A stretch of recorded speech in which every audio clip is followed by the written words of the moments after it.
Chers téléspectateurs d'Africa 24, bienvenue. Vous êtes de plus en plus nombreux à nous faire confiance en Afrique, en Europe et aux États-Unis. Nous vous remercions de votre fidélité et de votre soutien. Aujourd'hui, dans cette émission, on reçoit un citoyen togolais qui est le directeur exécutif du collectif des associations contre l'impunité au Togo. Monsieur André Kagny Afarno est notre invité.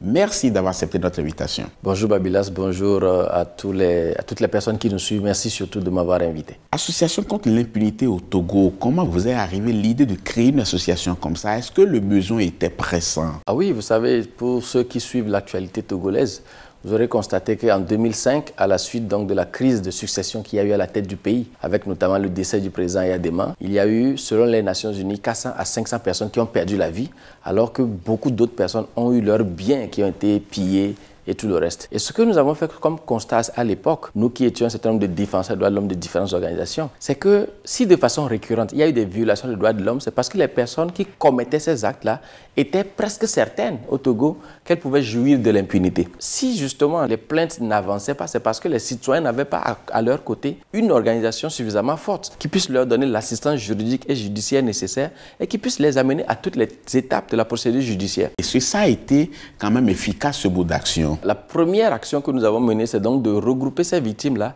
et de voir dans quelle mesure nous pouvons déposer des plaintes auprès des tribunaux. Et à ce jour, je peux vous dire que déjà au 31 décembre de l'année 2012, nous avions déposé près de 72 plaintes auprès des tribunaux.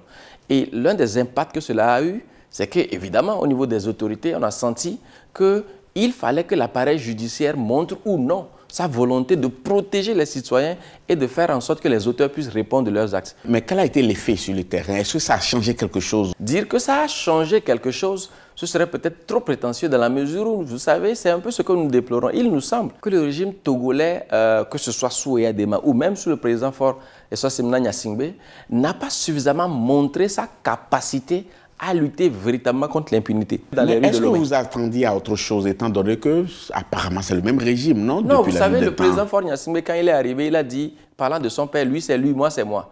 Et a priori, il avait quand même amorcé un certain nombre d'actions qui auraient pu faire penser, qui auraient pu faire penser que sur le plan des droits de l'homme, celui qui nous concerne, il allait faire des avancées, il allait, j'allais dire, faire une coupure réelle. Alors, vous avez aidé les victimes à déposer des plaintes, mais quelle a été la suite réservée à ces plaintes? Le droit à la justice est un droit garanti par la Déclaration universelle des droits de l'homme, garanti par le Pacte international sur les droits civils et politiques, garanti surtout par la Constitution togolaise. Ça veut dire que lorsqu'un citoyen se sent lésé, il doit s'adresser aux tribunaux. C'est ce que nous avons fait.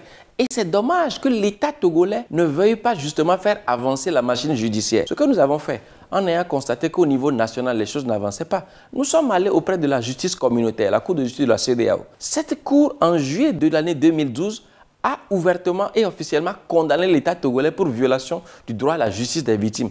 Et je rappelle que le Togo est un État créateur, fondateur de la CEDEAO. Mais vous savez très bien que cette Cour n'a aucun pouvoir coercitif sur les États. Ah, vous savez, nous sommes aujourd'hui en matière de relations internationales.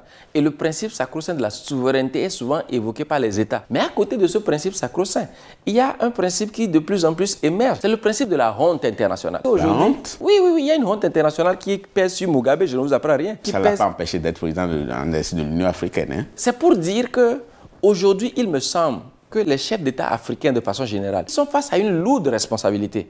Est-ce que nous faisons rentrer nos pays sur la voie de la modernité en ancrant des institutions véritablement démocratiques, comme ça se fait à côté au Ghana, comme ça se fait au Sénégal, comme ça se fait dans d'autres pays, ou bien nous voulons continuer à la traîne? Les citoyens, quand même, leurs droits sont respectés, tout au moins, parce qu'il n'y a plus de violations flagrantes aujourd'hui des droits de l'homme. Avouons-le. Ah non, je suis désolé. Oui, il y a la liberté d'expression. Oui, il y a la liberté d'association. Mais dans un domaine aussi crucial que la lutte contre l'impunité. Vous prenez par exemple le domaine de la lutte contre la torture. La torture, je n'apprends rien à personne, est aujourd'hui un crime imprescriptible. Dans notre pays, des gens ont été convaincus d'avoir commis des actes de torture et ces gens ont connu des promotions. Aujourd'hui, au Togo, on est dans un contexte électoral ou préélectoral. Bientôt, on ira aux élections. Et beaucoup de personnes estiment que tout est lié, il faudrait faire des réformes et ces réformes-là vont pouvoir décrisper suffisamment le climat sociopolitique. J'ai l'impression qu'on s'y méprend et que les stratégies pour pouvoir aller vers ces réformes-là ne sont pas uniformément réparties et partagées par tous les acteurs. Vous avez la même lecture? Je pense que vous avez raison. Vous savez, sur la pertinence des réformes, il n'y a plus beaucoup de débats aujourd'hui. Un récent sondage de Afrobaromètre a révélé que près de 85% des Togolais veulent les réformes.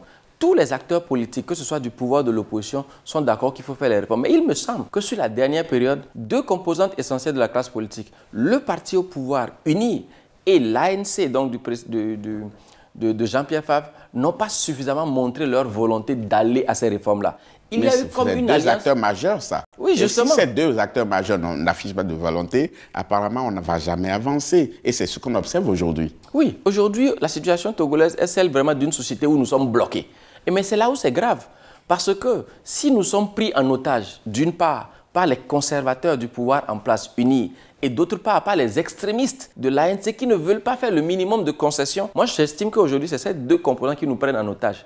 Mais il importe que des voies alternatives qui justement en appellent à ce que les Togolais aillent les uns vers les autres, que les Togolais trouvent le moyen d'asseoir de vraies institutions. Il importe que ces voies continuent de se faire entendre. C'est ce que nous essayons de faire. Comment avancer si on ne peut pas se tourner résolument vers juste un acteur? Est-ce qu'à cette allure-là, vous pensez qu'on peut avancer vraiment? Non, nous n'avons pas le choix. Parce que ce n'est pas faute de sensibilisation. Non. Vous avez fait ce que vous pouvez. Oui, nous n'avons pas le choix. Il faut forcément que nous avancions. Maintenant, quelles sont les voies et moyens par lesquels nous allons avancer? Il me semble qu'aujourd'hui, de plus en plus, il y a des voies alternatives. Vous savez, c'était lesquelles, par exemple? Oui, les voix de la société civile. Au sein de la société civile, sur la dernière période, il y a eu des voix qui ont eu le courage, j'allais dire, de critiquer les positionnements de l'ANC, du président Jean-Pierre Favre. Certains ont dit, par exemple, que parce que nous, on remettait en cause les stratégies de l'opposition, qu'on avait été achetés par le pouvoir. Mais ça, c'est l'opinion des gens que nous respectons. Ce qui est certain, c'est que le pouvoir en place ne veut pas avancer alors que les Togolais veulent l'alternance. Et moi, je suis parmi ceux qui estiment que lorsque vous consommez la même chose pendant 30 ans, vous avez le même régime après 10 ans, il faut forcément changer. Avant qu'on nous dépose le projet de loi qui a été rejeté récemment, le pouvoir en place a fait des concessions. Je vais donner juste l'exemple. Le fait d'accepter que le président ait la possibilité de faire une seule candidature pour que ce ne soit pas complètement rétroactif. Vous savez, le problème, justement, c'est que le pouvoir n'a jamais été clair. Lors des négociations qui ont eu lieu en juin de l'année dernière à Togo Télécom, on a même dit que le pouvoir était muet. Sur chacun des points qui étaient discutés, c'est Monseigneur Bariga qui, à l'époque, a conduit les négociations. Quand on est passé à l'Assemblée nationale, le débat était justement de savoir est-ce que le pouvoir, ouvertement, voulait les réformes? Est-ce qu'il acceptait de faire un seul mandat éventuellement, si d'ailleurs il était élu? Parce que le fait de pouvoir se présenter comme candidat ne garantit pas au chef de l'État Faure Gnassingbé d'être élu. Et donc, en définitive, nous sommes aujourd'hui dans l'impasse parce que lors des dernières négociations qui ont eu lieu à l'Assemblée nationale, les partisans du pouvoir ont dit « mettons la balle à terre ». C'est comme si le président Faure Gnassingbé n'avait fait aucun mandat. Donnons-lui encore la possibilité de se présenter encore 2 fois. Ce qui, quand même, n'est pas admissible pour ceux qui, depuis longtemps, espèrent accéder au pouvoir un jour. Dans l'une de vos sorties, vous avez dit exactement ceci. Je cite, « Faure Gnassingbé a montré qu'il écoute seulement un camp. Le sien, et c'est dommage. » Fin de citation. Quelqu'un il écoute. Ce propos, nous l'avons tenu lorsque, face à la demande de plus en plus récurrente des Togolais en tant que citoyens, de la société civile, des médias, des religieux et même des diplomates en poste au Togo, tout le monde demandait qu'il faut faire les réformes. Et le président de la République a déclaré à Accra qu'il respectera la Constitution. Après, on a essayé de nous faire croire... Laquelle des constitutions? Oui, justement, c'est là où, à mon avis, il y a eu ambiguïté. Parce que quand vous êtes un chef d'État et que vous intervenez dans un contexte, les choses doivent être claires. En juin 2013, vous avez saisi le Premier ministre sur des violations des droits de l'homme. Est-ce que depuis ce moment-là, il a pris des mesures? Non, malheureusement, nous n'avons pas senti beaucoup de choses. Vous savez, lorsqu'à l'époque, justement, nous avons saisi le Premier ministre, nous voulions attirer son attention sur le fait que dans son programme de gouvernement, dans les discours même du chef de l'État, ils ont clairement dit qu'ils allaient lutter contre l'impunité, protéger les droits de l'homme. Mais les reculs sont énormes aujourd'hui. Vous y avez cru à l'époque? Bien sûr, comme je vous ai dit au début de notre entretien. Le Premier ministre a des marges de manœuvre pour pouvoir s'affranchir des instructions que lui donnerait le chef de l'État? Non, quand nous parlons du Premier ministre qui prend des engagements, nous supposons qu'il ne prend pas un engagement sans avoir eu l'accord du chef de l'État lui-même. Bien entendu. Et donc, dans ce contexte-là, quand quelqu'un prend un engagement, nous voulons lui faire confiance. On s'achemine vers les élections. Aujourd'hui, on a 2 camps en face. Ceux qui disent qu'il faut absolument des réformes avant d'aller aux élections. D'autres qui disent c'est trop tard maintenant. Où est-ce que vous vous situez dans tout ça? D'abord, par rapport au camp de ceux qui disent c'est trop tard, allons aux élections, nous disons il n'est jamais trop tard. En 2005, François Essop Bokor avait dit qu'il ne fallait pas aller aux élections. On ne l'a pas écouté. Il y a eu 400 à 500 morts. Donc j'attends qui va prendre la responsabilité de nous dire qu'il est tard et qui va encore demander que les Togolais meurent. rien que pour une seule vie.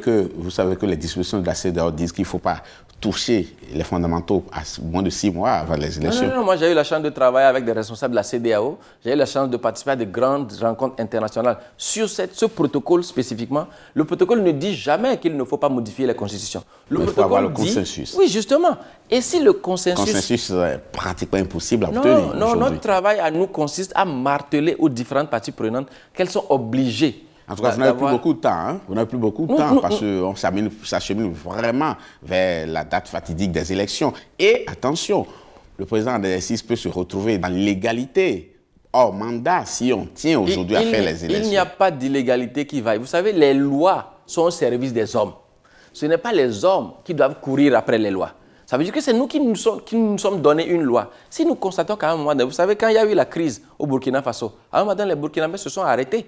Ils ont constaté que la constitution de l'époque ne pouvait plus continuer par les régir. Et ils ont une nouvelle constitution, même chose en Centrafrique. Donc vous aurez fait d'un scénario à la burkinabèse? Non, pas forcément en termes de révolution. Mais il nous faut forcément tirer des leçons de ce qui se passe à côté. Moi, je refuse de penser que l'entourage du président Faure Gnassingbé n'a pas tiré des leçons de ce que l'entêtement du président burkinabé à ne pas répondre aux besoins des Burkinabés l'a amené vers le gouffre. Si après les présidentielles de 2015, Faure Gnassingbé est proclamé gagnant, il y aura des problèmes. Il y aura un quinquennat qui ne sera pas stable. Les gens vont encore marcher, aucun investisseur n'arrivera dans ce pays. Monsieur André Kanya Fanou, merci beaucoup. C'est moi qui vous dis merci pour cette opportunité. Et je rappelle à nos téléspectateurs que vous êtes le directeur exécutif du collectif des associations contre l'impunité au Togo. C'était un plaisir pour nous. C'est un plaisir partagé. Quant à vous, chers téléspectateurs, nous sommes à la fin de cette émission. Merci de l'avoir suivi. Prochain rendez-vous très bientôt pour un autre numéro. À bientôt.